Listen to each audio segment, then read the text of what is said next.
How's it going, everybody? Welcome back to the final part of Let's Play Thymesia. So, plan of action for this episode is we are going to the final boss to fight ourselves, which is quite interesting. Just here doing a voiceover for the video. Thought I'd structure it a little bit differently this time. So, we're going to go into the fight, and while the fight is going on, I'm actually going to talk about my review for the game, and then we are going to go into two of the endings that I thought were pretty cool.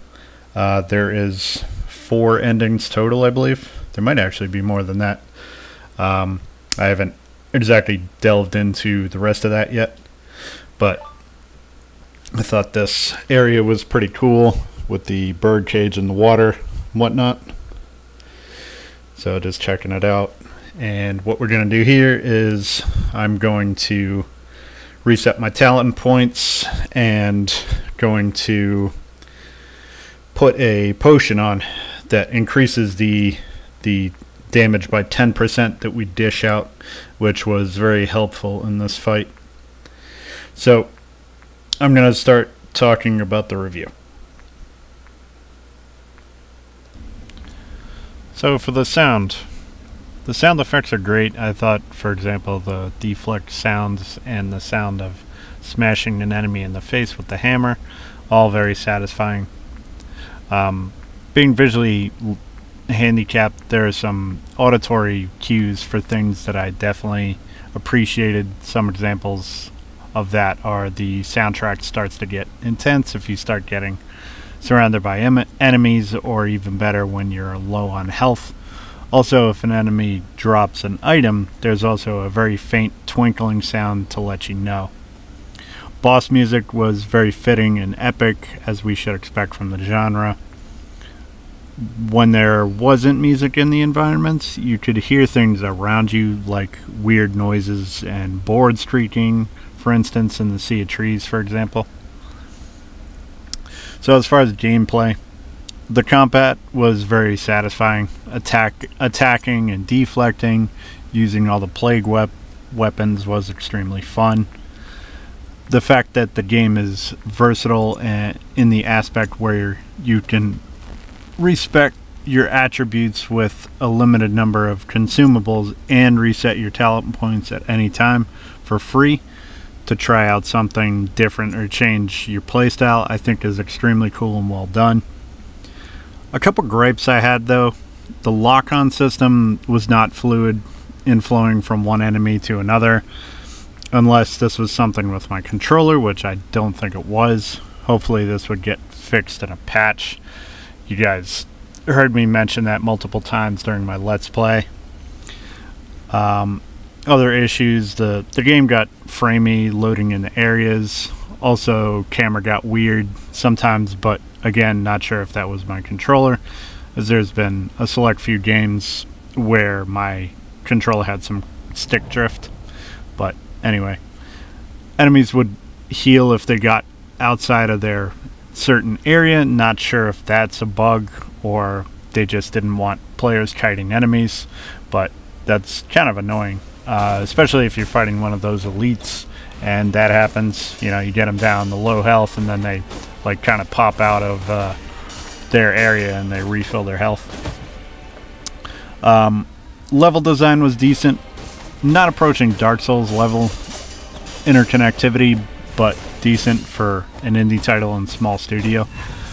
The environments stay true to the genre in the sense where they can sprawl out and get confusing. An example of this would be the subquests and how you're basically going back to the level already completed, along with some sections that were previously closed off. Enemy design was decent as well. Not a ton of variety, however. Despite the mini-bosses, elites definitely presented a challenge. I felt like the first elite with the halberd was put there to teach players the mechanics of the game, which in my opinion is pretty good. Kind of like when you fight Genichiro in Sekiro. If you don't know the mechanics, you aren't going to survive. So let's talk story.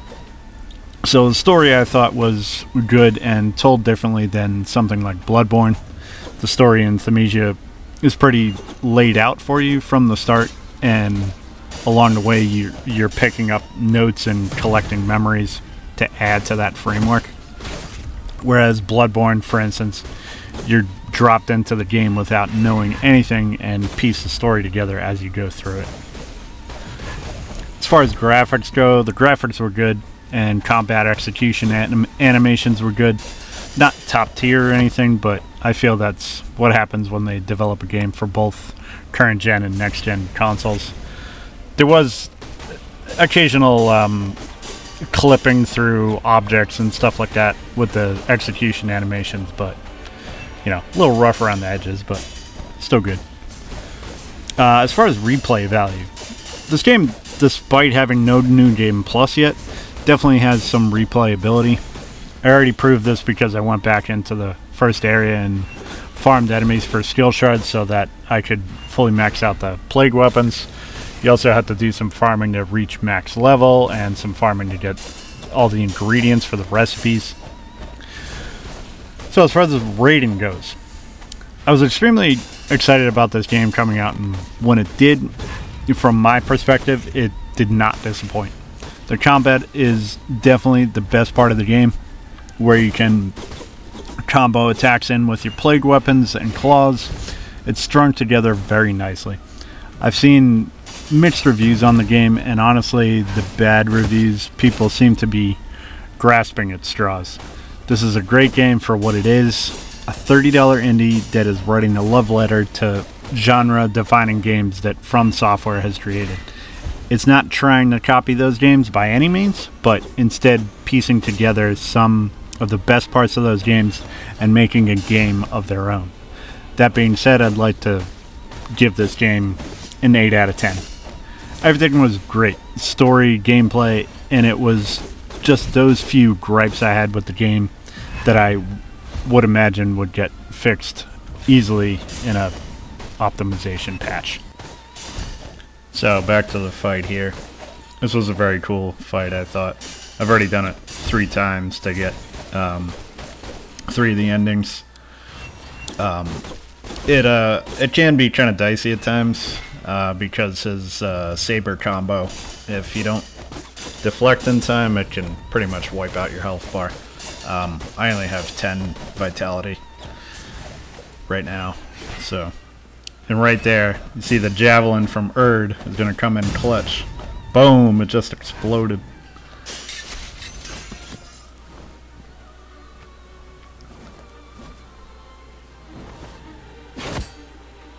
Alright, that's the end of that. So when we get back here, back to Philosopher's Hill, we're going to be choosing the ingredients that go into Hermes' answer.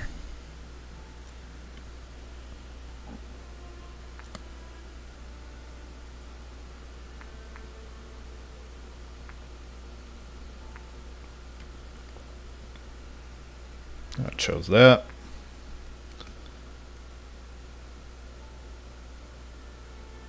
And that.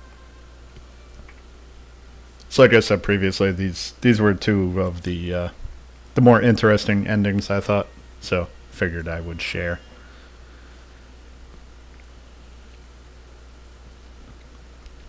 The other ending was kind of a crappy one, so didn't put that in the video.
So that was pretty interesting, I thought.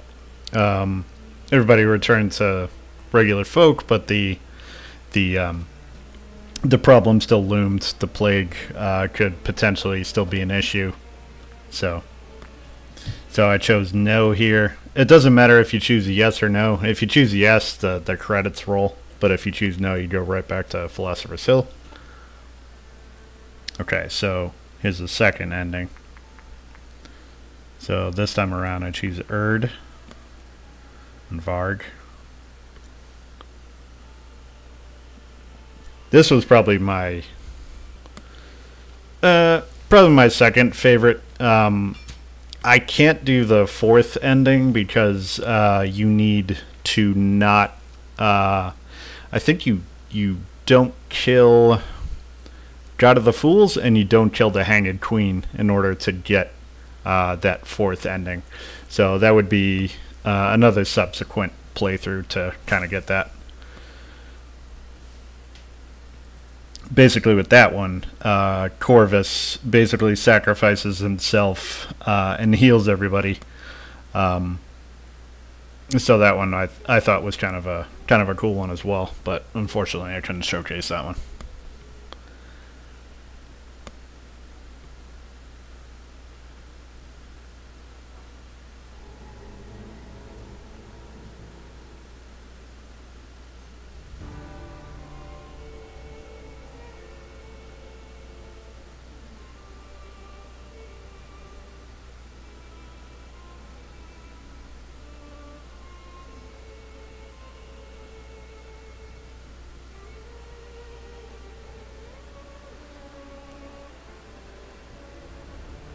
So that I thought was interesting as well. Basically everybody was healed, but then there are power seekers out there still, so there's still a problem looming, but Isami and Corvus left to kind of go into hiding to prevent people from gaining that knowledge. So I thought that was pretty cool.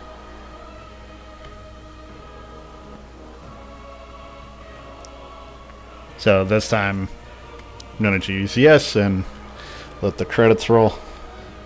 So that is it, guys. That is the end of Thymesia. What a great game.